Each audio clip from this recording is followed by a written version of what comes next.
Salut tout le monde, j'espère que vous allez bien. Bienvenue dans cette nouvelle vidéo dans laquelle aujourd'hui je vous parle du premier tome du nouveau run de Batman, Batman Dark City, scénarisé par Chip Zdarsky et dessiné par Jorge Jiménez. Chip Zdarsky, dont je n'ai pas lu le run de Daredevil, mais dont j'en ai entendu beaucoup de bien, mais promis, hein, un jour je m'y attellerai, et dont j'ai lu notamment le Spider-Man, l'histoire d'une vie, vidéo qu'on vous a fait notamment avec les rubriques de G, que vous pouvez retrouver ici. G que j'embrasse très fort d'ailleurs s'il passe sur cette vidéo, et Jorge Jiménez que j'avais découvert sur le run de Super Sons, dont je vous ai également fait une critique complète ici. Et j'avais aussi très envie de me remettre sur un run de Batman, parce que ça fait très longtemps que je n'ai pas lu de la continuité de Batman. Pour ainsi dire, j'avais moyennement aimé le run de Snyder, j'ai revendu d'ailleurs la quasi-totalité du run, il me reste que les 3 premiers tomes que je trouve, enfin en tout cas les 2 premiers tomes exceptionnels, le 3e tome plutôt bon. Je n'avais pas aimé le run de Tom King sur Batman Rebirth, j'ai tout revendu, et Wayne à l'époque m'avait chauffé un petit peu sur Joker War, que je n'avais pas spécialement aimé, que j'avais refermé et j'avais abandonné. Et puis j'avais lu la première issue en VO et j'avais trouvé que c'était plutôt bon, honnêtement. J'avais trouvé que le scénario et les dialogues étaient beaucoup plus matures, beaucoup plus sombres, beaucoup plus dark que ce qui était fait précédemment. Donc j'avais très envie de lire ce premier tome. Mais trêve de bavardage, passons tout de suite à mon avis.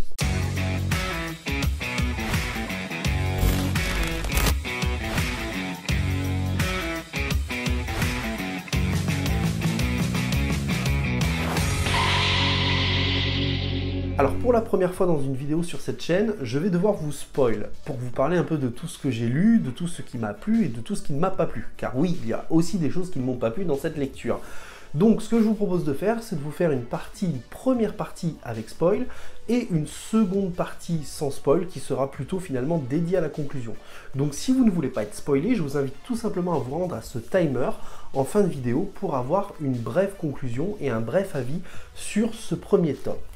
C'est bon, vous êtes partis, on peut commencer. Dans cette histoire, nous allons suivre Batman qui est au cœur d'une enquête sur le meurtre de richissimes hommes d'affaires et qui va croiser l'un des nombreux antagonistes de l'univers de Batman qui va faire quelque chose qui va déclencher une IA prête à tout pour arrêter Batman, le détruire et le tuer, considérant que celui-ci a largement dépassé ses limites.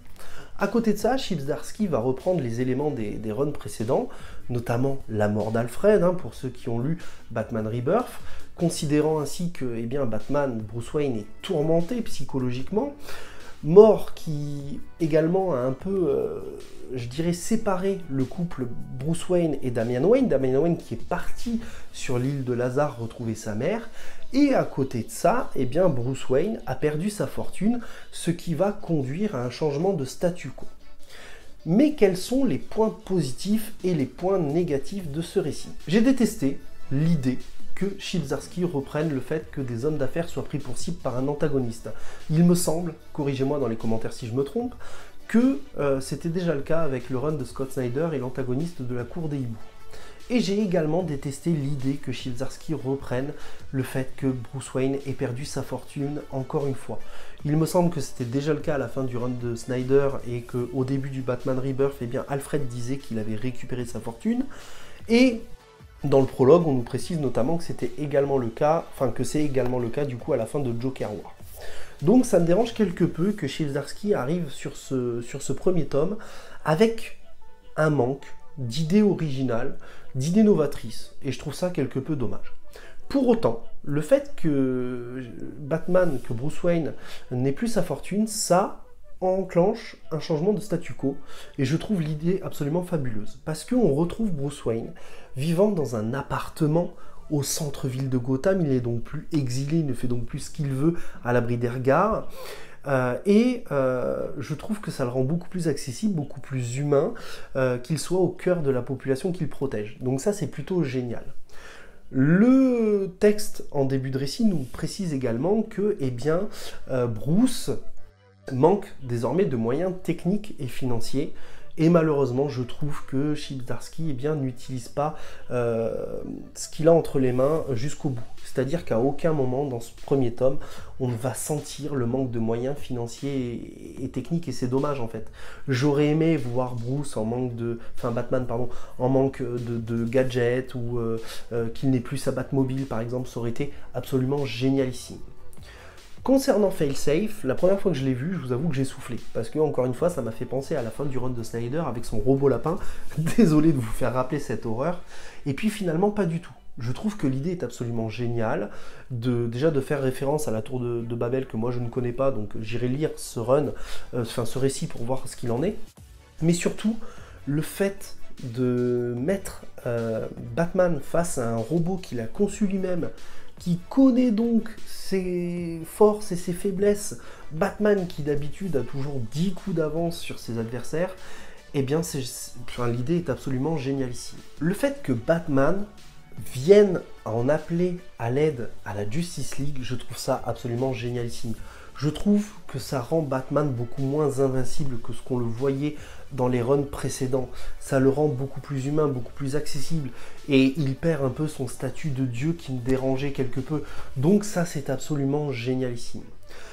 Le début du récit appuie notamment sur le fait que Batman est torturé psychologiquement, qu'il n'est pas dans la meilleure période de sa vie, notamment à cause de la mort d'Alfred, du départ de Damian, mais également parce que son mariage avec Catwoman a capoté. Et je trouve encore une fois dommage que Chip Zdarsky n'appuie pas sur ces points-là et ne nous montre pas un Batman épuisé psychologiquement, vraiment épuisé psychologiquement, qu'il s'effondre, qu'il pleure. Pleure, Batman, pleure. Mec, t'es un humain. Ça arrive à tout le monde de pleurer, d'être au point mort, en fait. Et c'est quelque peu dommage de ne pas appuyer sur ces éléments-là. Je trouve que ça aurait eu tellement plus d'impact. Alors certes, hein, on a bien des bulles de dialogue, de pensée qui nous ramènent à ça, et qui nous montrent que ce premier tome est un peu plus introspectif que le reste, mais malheureusement, encore une fois, Chip Zdarsky n'appuie pas assez sur ces points-là. Du côté des alliés de Batman, Chip Zdarsky a pris l'initiative donc de remplacer Damian Wayne, qui est parti sur l'île de Lazare voir Robin Infinite, par Tim Drake. Et j'adore la caractérisation de Tim Drake dans ce premier tome. J'adore. On sent que c'est un Robin qui a de l'expérience, qui a de la maturité. Quand il parle, quand il est présent, Batman l'écoute, Batman prend en considération ce qu'il dit, et Batman lui répond. Et ça, pour moi, c'est l'exemple parfait du respect de Batman vis-à-vis d'un personnage. Et j'adore ces échanges-là. Je trouve la relation entre Batman et ce Tim Drake absolument intéressante, teintée d'une toute petite touche d'humour qui ne vient pas entacher le récit, notamment avec Tim Drake qui va lui expliquer qu'il est Robin, oui, certes, mais qu'il n'est pas le Robin de Batman et qu'il n'a pas le logo de Batman sur son costume. Et encore une fois, je trouve que c'est très intéressant. Au niveau des dessins, maintenant, j'adore les dessins de Jorge Jiménez. Jorge Jiménez s'adapte au scénario. Si les dessins de Superson étaient plus cartoony, plus ronds, ici on a vraiment quelque chose qui accentue le côté sombre, le côté mature, avec des traits fins, avec des traits précis, et c'est une véritable claque graphique. J'adore les courbes des personnages de Jorge Jiménez dans ce récit. Je trouve qu'il a une façon de dessiner dans ce premier tome qui rendent les personnages à la fois réalistes et à la fois sexy, sans pour autant être dans la vulgarité. Et c'est absolument génial. Tous les personnages ont un côté très réaliste, et c'est ce qui fait notamment que ça rend ce run beaucoup plus mature et beaucoup plus réaliste. Pour conclure, je dirais que ce récit oscille entre action et introspection, même si clairement l'introspection n'est pas ce qui va sortir du lot et ce qui va être utilisé le plus par Chip Zdarsky. Chip Zdarsky qui, comme je vous l'ai dit tout au long de cette vidéo, n'use pas de tous les outils qu'il a sous la main, et je trouve encore une fois dommage. Maintenant, Chip Zdarsky et Jorge Jiménez sont très généreux sur l'action et sur le scénario. J'ai vraiment pris un malin plaisir à lire ce premier tome de Batman, et croyez-moi, ça me fait vraiment plaisir de dire du bien d'un récit de Batman. Ça me fait du bien, parce que ça fait longtemps que j'avais l'impression de ne pas avoir lu un bon récit de Batman, et j'avais l'impression d'être en décalage avec vous, notamment, surtout quand je lisais que vous aviez adoré le run de Rebirth, ou que vous aviez beaucoup aimé Joker War par exemple. Donc, ouais, clairement ça me fait plaisir, j'ai très hâte de lire le tome 2, et oui, je pense que c'est une très bonne porte d'entrée pour les lecteurs. Vous avez un très bon prologue dès le départ qui va vous expliquer ce qui s'est passé sur les runs précédents, hein. C'est quand même très bien fourni, je trouve, et il faut juste avoir conscience de ces événements pour se lancer dans ce récit qui est tout à fait accessible finalement. Si vous ne cherchez pas les origines de Batman, c'est tout à fait accessible, donc foncez, n'hésitez pas. Et je vous le dis, j'ai très hâte de lire ce tome 2. Voilà, cette vidéo est enfin terminée. N'hésitez pas à me dire en commentaire ce que vous avez pensé de ce premier tome de Chip Zdarsky sur Batman. Personnellement, je vous le dis, hein, j'ai adoré. Si cette vidéo vous a plu, n'hésitez pas à la liker, à la partager, à vous abonner et à activer la cloche. C'est très important pour moi. Ça me fait plaisir et ça aide surtout la chaîne. Hein. C'est surtout ça le principal en réalité. Je vous dis à très vite. Prenez soin de vous et n'oubliez pas, de grands comics et de grands mangas impliquent de grandes lectures. Ciao tout le monde!